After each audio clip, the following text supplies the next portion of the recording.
और एक बड़ी चुनौती ममता बनर्जी के लिए बना हुआ है बंगाल का शिक्षा भर्ती घोटाला। आज अर्पिता मुखर्जी से अस्पताल में चेकअप के लिए वो पहुंची थी और क्या गाड़ी में खूब रोई। हालात ऐसे कि रोते रोते गाड़ी से गिर गई, व्हीलचेयर पर ले जाना पड़ा। लेकिन अर्पिता के इन आंसुओं पर किसी को यकीन नहीं हो रहा। लोग ढोंग बता रहे हैं। अर्पिता को जानने वाले, उसके पड़ोसी सभी हैरान हैं। अर्पिता के घर से अब तक करीब 55 करोड़ रुपए कैश और करोड़ों रुपए का सोना भी बरामद हुआ है। ईडी करोड़ों की कीमत की 4 कारों की भी तलाश कर रही है। 4 लग्जरी कार अर्पिता के अपार्टमेंट से अचानक गायब हो गई हैं। इन कारों में क्या है? कार गायब हुई है या गायब की गई है? क्या है पूरी खबर, देखिए इस रिपोर्ट में।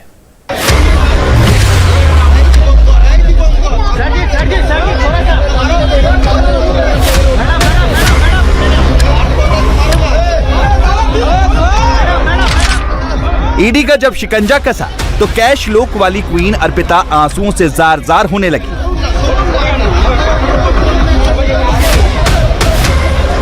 लेकिन ईडी की पकड़ अर्पिता मुखर्जी पर इतनी मजबूत है कि उसे आंसुओं की सहानुभूति नहीं मिल सकती।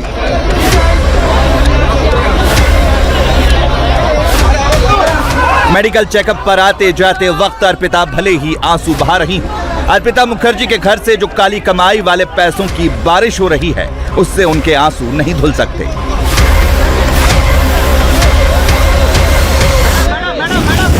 चवालीस घंटे की रेड में अर्पिता मुखर्जी के घर से 50 करोड़ से ज्यादा कैश बरामद हुआ है, जिसके बाद ईडी की जांच का दायरा और भी बढ़ गया है।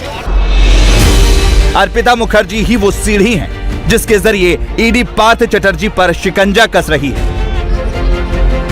ईडी लगातार अर्पिता के ठिकाने पर छापेमारी कर रही है, जहां से कैश बरामद हो रहे हैं। इसके साथ ही ईडी को ऐसे सबूत भी मिल रहे हैं जिससे ईडी अंदेशा जता रहा है कि घोटाला 1000 करोड़ से भी ज्यादा का हो सकता है।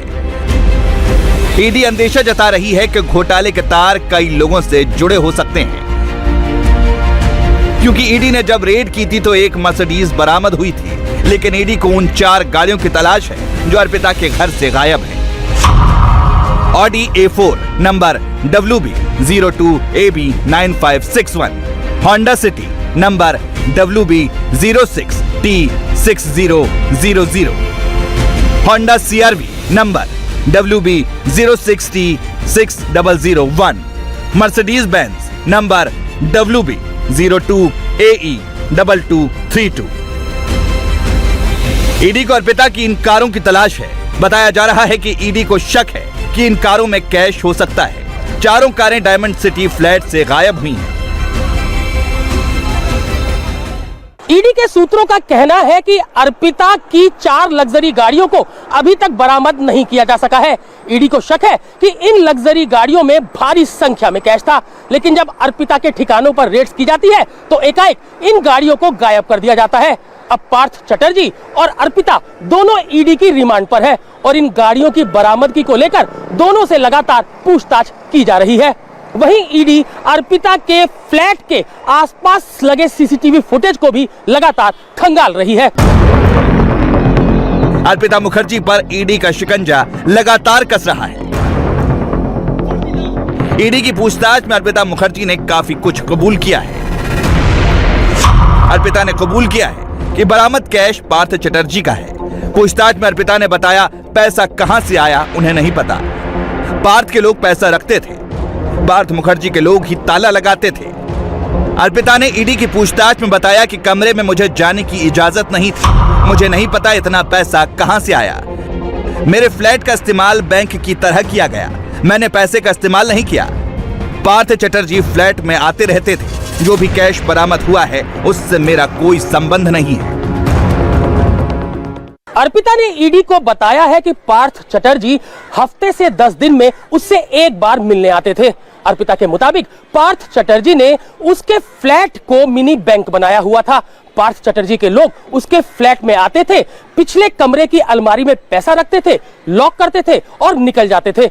अर्पिता मुखर्जी के मुताबिक इस अलमारी की चाबी भी पार्थ चटर्जी के लोगों के ही पास थी। अर्पिता के मुताबिक उसे नहीं पता कि यह पैसा किसका था और कहां से आया था। अर्पिता मुखर्जी ने जब्त किए गए पैसे से पूरी तरह से पल्ला झाड़ लिया है और पूरा का पूरा मामला पार्थ चटर्जी पर डाल दिया है, जिसके बाद टीएमसी ने पार्थ चटर्जी को मंत्री पद से हटा दिया है। सभी विभाग पार्थ से छीन लिए गए। टीएमसी ने सस्पेंड कर दिए गए पार्थ चटर्जी को टीएमसी के सभी पदों से हटा दिया है। ईडी की जांच के बाद घोटाले की रकम भी बढ़ रही है, तो इसमें कई और बड़े नाम भी ईडी के राडार पर है। शिक्षक भर्ती घोटाले की जांच कई और विभागों तक जा सकती है, जिसमें पार्थ चटर्जी के बाद कई और लोगों के नकाब उठ सकते हैं। इंडिया टीवी हर वक्त हर जगह डाउनलोड करने के लिए सर्च करें India TV news Google play store या ऐप स्टोर पर।